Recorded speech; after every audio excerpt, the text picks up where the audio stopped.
This is a song that is forever at least burned into my memory as the song for the heroes of 9/11. Superman by John Ondrasik. John is an amazing guy. He's a singer-songwriter for Five for Fighting. I think he's been on the show before, our show, but I don't know his politics. I know that he stands up for the military.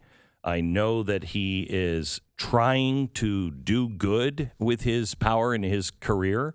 And I'm not only a fan, I also am a fan of a nice guy. He's trying to be a good guy. He's getting some heat because he's coming on this program. He tweeted, "I'm going to be on the Glenn Beck radio program talking about blood on my hands and the current situation on the ground in Afghanistan." And he got a lot of heat from some of his fans. If you had any shred of dignity, you wouldn't go on these shows that continue to lie about the election and vaccines. I don't know what those lies are, but somebody else, I'm surprised to see he's one of the people hurting us. I'm so sad to see his choice to join with liars and demagogues. That's a good name of her show instead of, Glenn and Stu, Liars and Demagogues, maybe. We welcome now to the program John Ondrasik. Hi, John. How are you? Hey, Glenn. Demagogue is a good name for a rock band. Should have thought. The Demagogues. You are in the news this week because you wrote a song, and I don't know when rock and roll became... obey the man and don't question authority. But you wrote a song, and I want to play a little bit of it, "Blood on My Hands." And you're not allowed to promote it on Facebook. Here it is. Got blood on my hands. Got blood on my hands. And I don't understand what's happening. This, I think, is something that everybody is feeling right now. I don't understand what's happening, and I just want to ask some questions. And you are asking some pretty profound questions, and some questions that every American should be asking. Tell me, Millie, when did you decide this "will defend" your sacred motto now means never mind? Why can't Blinken, why can't you look us in the eye? I mean, those are important things to question. Tell me where the song came from and the reaction to it. Well, Glenn, I think like everybody, when the first images started coming out of Afghanistan, the people falling off planes and mothers throwing their babies over walls and, people getting crushed at checkpoints, it kind of, in a way, reminded me of 9/11 and just the horrific images, and that kind of stunned what is happening. And but it really didn't start forming as a song till the day our 13 soldiers were killed and the 100 Afghans were killed by the suicide bomber. Like musicians and probably you probably have a punching bag or something you do or go for a walk or a run when you get mad. I sit at the piano and just bang. And I went up there and still had no intention of writing a song. And but then a few days later, when I was driving my family to Mammoth for a nice weekend, I got a call from a friend, and I pulled over, and she said to me, "Hey, I need some help. Can you give me a certain contact to some folks I know?" And I said, "Sure, what's going on?" And she said, "Well, I'm organizing evacs of ASITs and SIVs from Afghanistan." And I'm like, and again, I'm a naive singer. I'm like, what's an AMSIT, ASIT? She's like, American citizen. And I'm like, wait a minute, you're telling me that private citizens are risking their lives to go rescue our people that our government left behind? Yeah. And this is a toughie, this woman, and she started crying, and I'm like, what is happening? Verses were written that day, and then finally, when President Biden came out and gave his extraordinary success speech, obviously, like all of us, I was kind of stunned, and I was hopeful because I've always, as you know, I've been a big supporter of the military, and I was hopeful that General Milley and and General Austin will come out and put some perspective on that, because I've always felt, look, politicians are who they are, but our generals are the adults in the room, and if things get really sketchy, they'll make, at least make the right decisions or be honest with us. But when they started parroting extraordinary success, look at this amazing evac, everything went according to plan, I got scared. I'm like, this is dangerous, because I realized at that moment this is not a humanitarian mission, this is not a military mission, this is a political exercise. So the last few verses about Milley and Austin and Blinken basically wrote themselves. And then, I waited till 9/11 was over, because certainly you don't want to put a song like this out over that weekend. And I put it out the next day. And I think a lot of people agree with the message. Unfortunately, we're such a tribal country that there's many folks who are not interested in letting me hear it.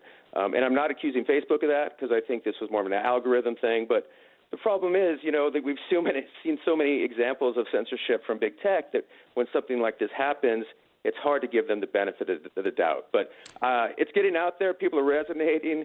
I'm getting hundreds of emails from all walks of life, all political stripes, certainly veterans, military families. So I think it's an important message, because, as you said, it's a moral issue. It's not a political issue. And deep down, we all know what happened was a calamity. I'll tell you, John, I've been embarrassed by my country historically. There were times that I've seen some of our presidents say things, do things, and I'm like, oh, geez, that's going to leave a mark. And there were times even under Donald Trump that I thought, I'm embarrassed. Stop tweeting. Stop saying these things. You know what I mean? That's different than his policies, which I generally supported. But this was the first time that I felt my country in the time. You know what I mean? I know we've done it in the past, but in real time, this is the first time I have been shocked, horrified, scared at the lack of honor. And I think people, no matter what walk of life, I think we all felt this is dishonorable, really dishonorable. You wrote a line, I can't hear her scream if she's not on TV. I can't hear him scream if he's not on TV. What do you mean by that? I can't agree with you more. And just to echo what you said, if Donald Trump were president and we were in this situation, I would write the same song. Yep. And the names would change. It would be the same song, because it is a moral issue. And believe me, I'm no huge Trump fan, and I've been embarrassed by him before. But this is, I think, a generational catastrophe, because our word, the American word, matters. No man left behind matters. And why would anybody trust us again? I am ashamed. Glenn, I just got off the phone with my friend, who I mentioned inspired the song. I talk to her every day, though she goes radio silent, for a couple of days, and then I start to worry. But literally, when you guys called, I hung up with her. She was telling me about a music school that was burned down by the Taliban, and the children are in hiding, and they're trying to get them out. But they're struggling with the State Department, because there's this thing called a lily pad transfer. I'm learning all this stuff. I have no idea that they have to get permission from a country to take them. That's happening right now, okay? What do we see on television? Certain usual suspects still focus on Afghanistan, but the media has moved on. And to me, that's a shame. I feel ashamed, because you're right. If it's not on TV, it doesn't matter in America. Mm-hmm. And those kids are trapped. There's people getting tortured, and it's on us. It didn't have to happen. And it's not about the decision to withdraw or not. We could have done it in a much orderly way. We could have kept Bagram. We could have kept a small force, kept air power. It would have been very, I wouldn't say easy, but it didn't have to be this way, and it doesn't have to be this way now. But that's happening as we speak. And we're supposed to be a compassionate country. I hear that from, some of the folks on the other side that, frankly, don't have any interest of playing this song. And I'm wondering, is this America 2.0? And I really don't like it very much. And I'm with you. I'm ashamed, and I don't know what to do. Sometimes songwriters have no words. It's rare, but I have no words. John, do you have any thoughts on what the hell has happened to the the arts community, the songwriters, the musicians. Rock and roll is a rebellion. It is about questioning authority. I mean, when you're going after Eric Clapton for a song about COVID-19 and the lockdown, when you're going after Clapton, what has rock and roll and music become? Isn't it ironic that rock and roll, speaking to the man, now the music industry and all the publications is the man? It's surreal. They used to appreciate rebels. Now they have pseudo-rebels. And they're all, I think it's two things. I think there are people who agree with our sentiments, and I think pretty much everyone does, but they're scared. They will, it will affect their career. They may get canceled. They may get their concerts canceled, and if the machine comes after them, they're scared. And I think the other side of it is what permeates the whole country is the tribal groupthink. Okay, we've gotten to a point where we're so tribal that no matter what the issue is, we don't think it. Look at it through a moral lens. We look at a political lens. Does this hurt our side or not? Yes. And if it hurts our side, we're going to buy and parrot. And I'll say this to your audience. What's happening with the left on the extraordinary success is similar to what happens on the right with Donald Trump won in a landslide. All these people are walking around, Donald Trump won in a landslide. Donald Trump did not win a landslide. Donald Trump lost the election. Similar with this Afghanistan parodying of it's extraordinary success. What a evac. And it was disgusting to see some of the Democrats in the Congress questioning Blinken, basically just towing that party line when they know deep down this is catastrophic for America. That's a sickness. That's a malignancy this country has. And if we don't address that, then I fear for our grandchildren. Because if it's an Orwellian narrative, it's an Orwellian world, and we're moving down that path. John, I appreciate what you're doing. If you wouldn't mind holding, I'd like to talk to you off air about your friend in Afghanistan. I don't know if you're aware of what we're doing.